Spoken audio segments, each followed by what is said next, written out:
क्या जो आप लोगों ने खामियां उसमें बताई थी उसको ठीक कर दिया गया है या अभी भी आपको शिकायतें हैं उस बिल के अंदर जो बदलाव किए जा रहे हैं?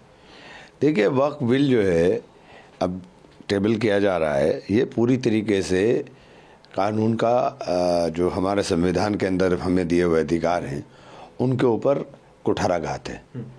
और हमने बार बार पहले भी कहा और अभी भी कह रहे हैं, इतिहास के अंदर ये काले अक्षरों के अंदर लिखा जाएगा कि देश के अंदर रहने वाले अल्पसंख्यकों के अधिकारों को किस तरीके से कुचला जा सकता है। इसकी अगर प्रकाष्ठा देखनी है तो वक्फ है जो बिल ला रहे हैं या कानून जो बनाने जा रहे हैं, इसको देख लीजिए कि देश के अल्पसंख्यकों के साथ किस प्रकार से अत्याचार किया जा सकता है। आप हम बातें रखी, हमने जो डिसेंट नोट दिए वो डिसेंट नोट भी उड़ा दिए इन्होंने। मतलब इन्होंने तो सारी की सारी जो प्रक्रिया हैं उन प्रक्रियाओं को भी ध्वस्त कर दिया। हमारे डिसेंट नोट उड़ा दिए, जो हमने डिसेंट दिए हैं वो डिसेंट भी उड़ा दिए। तो ये तो हमने तो सारी बातें कही हैं। अब ये इन लोगों ने क्या करा है क्या नहीं करा है तो आज दिखाई दे रहा है सब। ये तो एक तरह से मनमानी है और अपने एजेंडे को चलाने के लिए देश के अंदर अल्पसंख्यकों को टारगेट कर करके अपना एजेंडा इनको चलाना है, वो चला रहे हैं। सर, आज इमिग्रेशन एंड फॉरेन बिल 2025 को भी आज गृह मंत्री रखेंगे। हालांकि उसमें बदलाव किया जा रहा है कि पहले जो बिना वीज़ा बिना पासपोर्ट के जो प्रॉपर कागजात जिनके पास नहीं होते थे, पहले 50,000 का जुर्माना, अब जो है कहा जा रहा है कि 5 लाख रुपए जुर्माना होगा, 7 साल की सज़ा होगी। आपको लगता है इससे फ़ायदा होगा जो सुरक्षा है, जो बॉर्डर हैं उस पर? देखिए, ये सारी चीज़ें ऐसी हैं कि इनके आपके पैमाने अलग अलग हैं।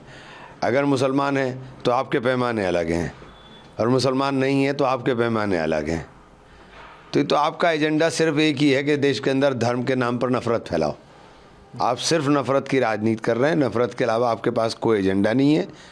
लगातार आप मार्केट देखिए, हाल ख़राब है, मार्केट लगातार गिर रही है, लोगों को, निवेशकों का पैसा डूब रहा है, लेकिन सरकार पूरी तरीके से मस्त है। इनको कोई मतलब नहीं है, चूँकि इनको हिंदू मुसलमान के अंदर अब सब चीज़ें मिल रही हैं तो हिंदू मुसलमान हर चीज़ के चश्मे से हिंदू मुसलमान करते हैं। इनकम टैक्स बिल आज निर्मला सीतारमण जी जो है इंट्रोड्यूस करेंगी। बजट सेशन में उन्होंने कहा था, आपको लगता है मध्य वर्ग और जो अन्य नागरिक हैं उनको इस बिल से बहुत फायदा होगा और सरकार अरे पूरा कितना फ़ायदा हो गया भाई, कितना फ़ायदा हो गया। एक पिंजरा लगाया है इन्होंने कि जो पहले टैक्स वाले थे उनके लिए तो कुछ नहीं है, मतलब जो ईमानदार लोग थे जिन्होंने टैक्स दिया उनके लिए तो कुछ नहीं।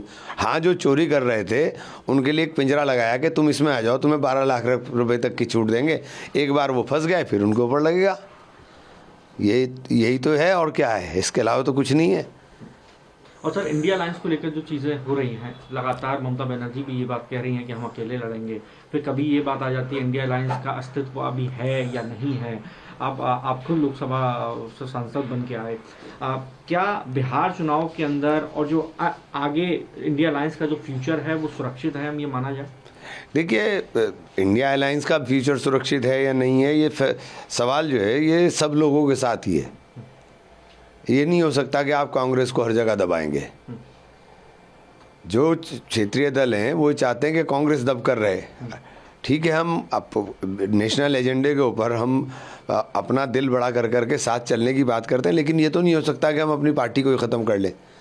आप हमारी पार्टी को ही ख़त्म करना चाहते हैं सब लोग मिलकर, तो ये नहीं मुमकिन होगा।